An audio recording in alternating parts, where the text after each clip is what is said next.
ஈரோடு கிழக்கு இடைத்தேர்தலில் நாம் தமிழர் கட்சியுடன் போட்டியிடுவது காலக்கொடுமை என்று நேற்று திமுக வேட்பாளர் சந்திரகுமார் அவர் சொல்லிட்டு, நேற்று நைட் என்ன பண்ணிக்கிறாங்கன்னா, நம்ம வேட்பாளர் அக்கா சீதாலட்சுமி வீட்டுக்கு போய் 50 லட்ச ரூபா பணம் தரோம், அடுத்து 26 தேர்தல் எம்எல்ஏ சீட்டு ஜெயிச்சா அமைச்சர் பதவி கண்டிப்பாக வாங்கிக்கலாம், உறுதியாக தரோம் அப்படின்னு சொல்லி போட்டு நைட்டுக்கு வந்து பேரம் பேசிக்கிறாங்க.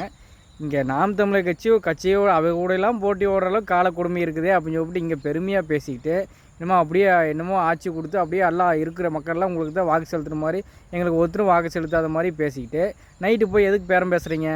இதுலேயே தெரிஞ்சிச்சா நீங்கள் தோற்று போனவர்கள் நீங்கள் வந்து வெட்டி பிதற்றல், இங்கே ஒரு முகம் அங்கே ஒன்று உண்மையாக செஞ்சுருந்து நீங்கள் உண்மையால் அவ்வளோ பவராக இருந்து அவ்வளோ நல்லா செஞ்சு அவ்வளோ வலிமையாக இருந்தால் எதுக்கு போய் பேரம் பேசுகிறீங்க?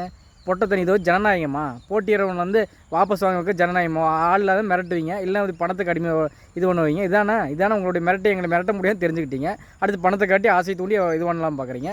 இதுக்கு போய் ஜனநாயகமா? எதுக்கு பத்திரிக்கையாளர் கேவலமாக இப்படி சொல்லி போட்டு நைட்டில் போய் பேரம் பேசுறது கேவலமாக இல்லை? என்ன பேசுறது இல்லை.